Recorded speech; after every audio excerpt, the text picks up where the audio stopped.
SuperBrawl III, 1993, February. And I'm going to tell, I was there.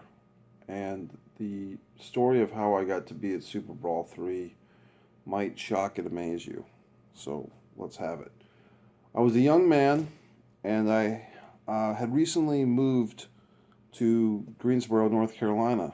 In fact, I wanted to be close to the Greensboro Coliseum because that was where Starrcade was. That was the heart of the NWA. Now, when I got there, they closed the Coliseum down for a couple of years for renovations. And so, but I remember going to, there was a show in the Greensboro Coliseum as it was being renovated, and it was supposed to have a world title match with Ron Simmons and a world tag team title match, I believe, with Steamboat and Douglas.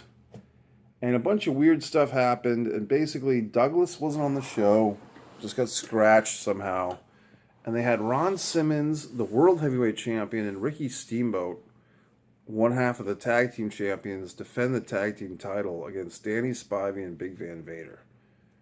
And it was just kind of a, what the fuck? And it was a good match. I mean, you had four guys that could work a match. Spivey, he didn't have a great body or a great look or anything, but he could work. And Vader was great, and Simmons and Steamboat.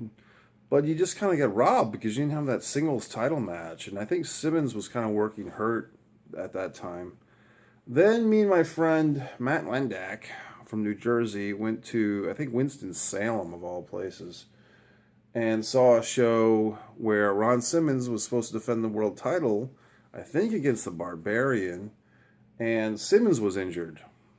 And so they had like Sting versus Tony Atlas, and Ron Simmons was in Sting's corner. So just two back-to-back shows in like the fall of 1992.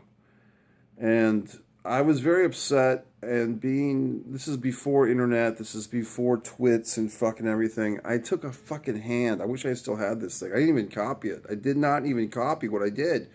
I wrote a handwritten letter, about 11 pages, yeah. I wrote a fucking letter in handwriting, and like very good handwriting too, in ink on yellow paper. I can visualize it in my mind. And I wrote it to Bill Watts, and I basically proposed as this young guy, me, that I work for WCW as basically like the agent. Like I didn't even know what I was proposing myself as, but I was proposing myself as an agent to Bill Watts to run the house shows and do as he would do, but on the house show circuit, because obviously they couldn't book these things properly when someone was injured. And I had all these ideas, and I was proposing myself as an agent to fucking Bill Watts. So long story short, I sent this goddamn letter because I was very upset that I didn't get my good wrestling.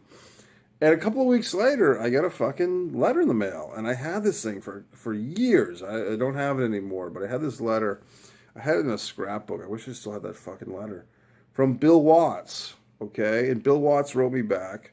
He said, "Dear Mac," and he wrote it like Bill Watts would write a letter. He's like, "Dear Mac, I'm sorry to hear about them shows you saw, but I promise you, if I had been there, we would have hooked them up."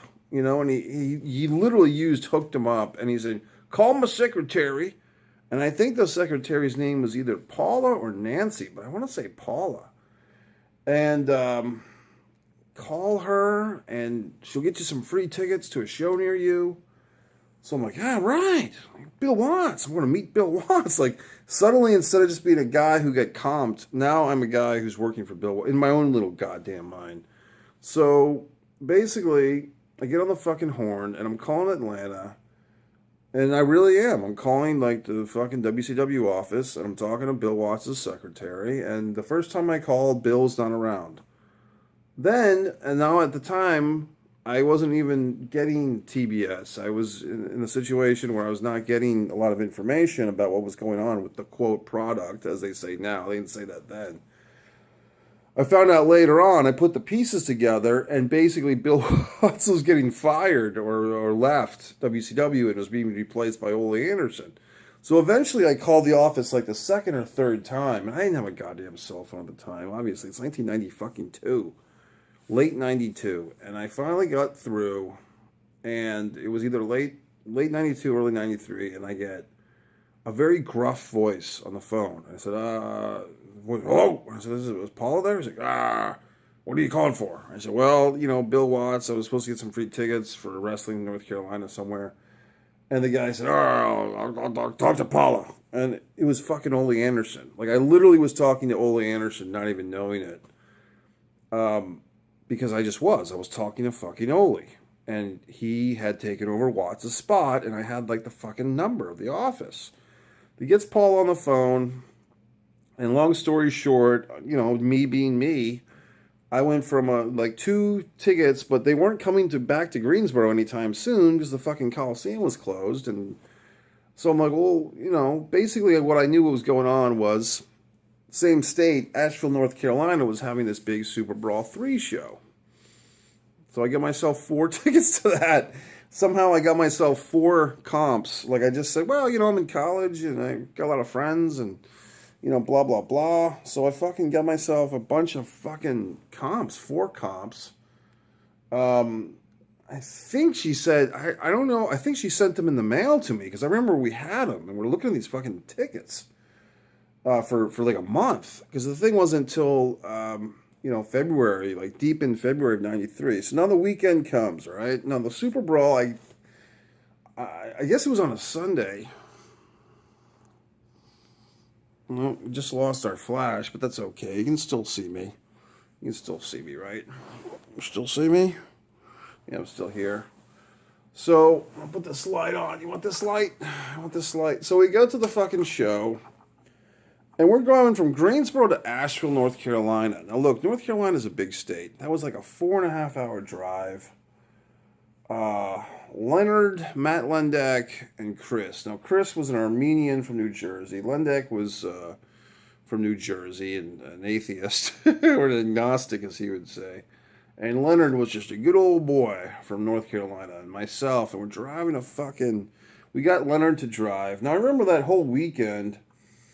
The night before, like the night before the pay-per-view, so the pay-per-view was probably a Sunday, something happened on Friday, and then on Saturday, I think the deal was, my college, UNCG Greensboro, played an out-of-state school that was predominantly, I don't know, black fellows, African-American, whatever you want to say, and I started cheering against my own school, because I liked the other team more. I just did. I was rooting for the heels, I guess.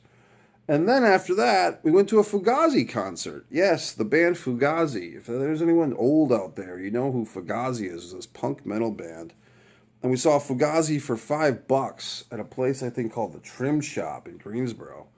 And I remember drinking peach schnapps and peppermint schnapps and getting kind of wasted and so on and so forth. And the singer of Fugazi, yelled at the mosh pit, of which I was pretty much the key member, and said, you guys think you're cool, you're in the mosh pit. That was me. I was like, wow, I'm getting a lot of attention.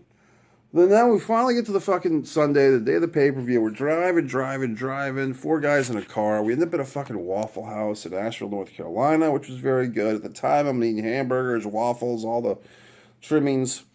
Then we get to the show, and yes, there was a feeling that we were city folk. Like being at Asheville Civic Center in North Carolina in 1993, me and these 2 guys from New Jersey and this southern guy, he was our translator to the people in Asheville, but really felt like we were in some fucking 1986 fucking time warp, okay?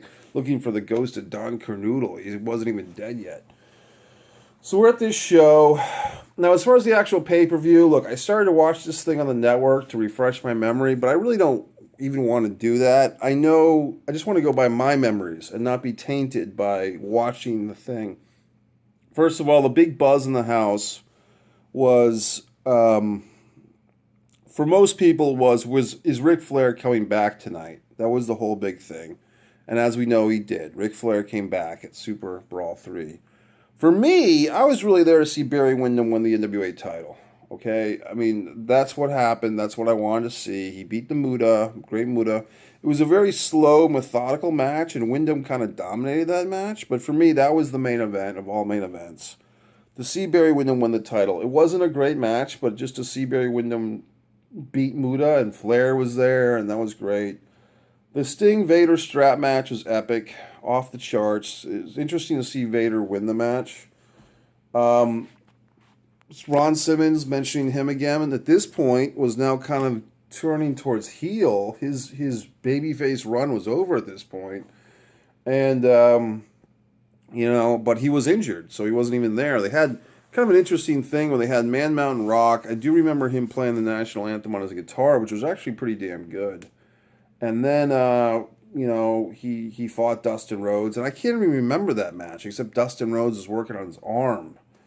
The Hollywood Blondes were there, Pillman and Austin. But at the time, it's interesting because I started to watch the pay-per-view, a little bit. And I just stopped because I didn't want to filter my memories. I don't remember that match very well. Watching on the network, yes, I could see what I forgot. But that kind of slipped from my memory.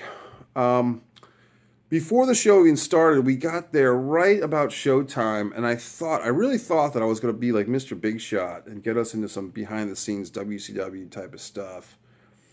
But we didn't, obviously. And I came in with all this swagger and these fucking comp ticks, and I thought that was going to get me behind the scenes to meet the wrestlers, and it didn't. But I remember, I was able to poke my head into some backstage area thing and kind of, give my case as a slick-talking kid trying to be the next fucking Paul Heyman in Madison Square Garden.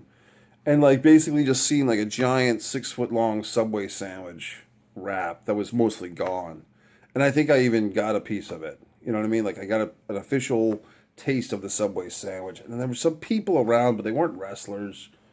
But anyway, and then they gave us 3 seats together and 1 apart. So during the actual show, one of us, the biggest guy, Chris, the Armenian from New Jersey, had to sit by himself, but he didn't seem to mind. Our seats were, it's a small arena. It's a 6,000 or an 8,000 seat arena. But our necks were all twisted to the right. There was a Rock and Roll Express Heavenly Bodies match, and I remember booing against the Rock and Roll Express like I always did. I really hated them. And some fans behind me, they were teenage girls. It was weird because this was 1993, so the rock and roll was kind of over the hill now. But these young girls were cheering for the Rock and Roll Express, and I was booing them, and they were getting upset. And then this old guy, at the time he was old to us, got mad at us for booing the Rock and Roll. The best match on the show, believe it or not, besides the Sting Vader thing, a match that really steals SuperBrawl III was Cactus Jack and Paul Orndorff. And we were all kind of amazed how good that match was. There was a shovel involved and all this stuff. The wrestler of whom we do not name and Too Cold Scorpio, a really awesome match. And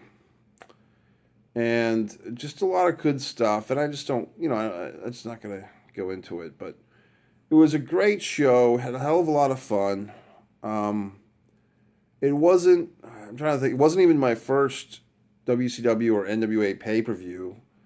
It wasn't. I had seen a lot of things, but just to say that, I'm probably older than I look, for all the other wrestling fans out there, but yeah, I was at fucking SuperBrawl III. So, if that gives me, whatever, I'm just sharing memories, but it was a fun time. I'm going to start sharing Mike's wrestling memories with whoever wants to watch them. I mean, there's no big gain for any of us here. We're just killing time. But it's yeah, man, I went to fucking SuperBrawl III and I got the fucking comps from Bill Watts. So that's my wrestling story. Saw Flair. Missy High looked good. But it's one of those deals when you go to a live pay-per-view, your experience is always different than if you were just at home watching it. And there is something to be said, and I'll say this. Sometimes it's better, to watch on pay-per-view because you're getting the presentation of the interviews and so forth. But there is a lot of fun also when you see something special like Barry Windham beating Muta and fucking Ric Flair coming back and Sting and Vader, the brutality. And a nice small arena and just driving 4.5 hours with your buddies both ways. And we didn't get a hotel for the night. We fucking drove right back. So yeah, I was at fucking SuperBrawl, man. This is hardcore shit. SuperBrawl III, your Mike Messier memory.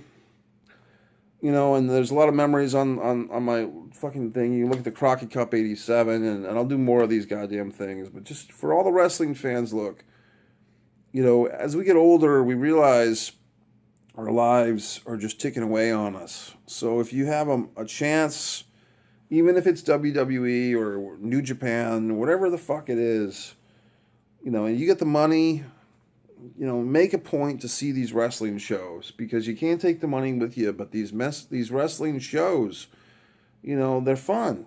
And even if the wrestling's not to my liking as much now as it was, you know, 25 years ago, it's still good, man. It's still wrestling. So that's it. Your wrestling report, your wrestling memory, Mike Messier, Super Brawl 3. Barry Windham, man. That's all you got to say.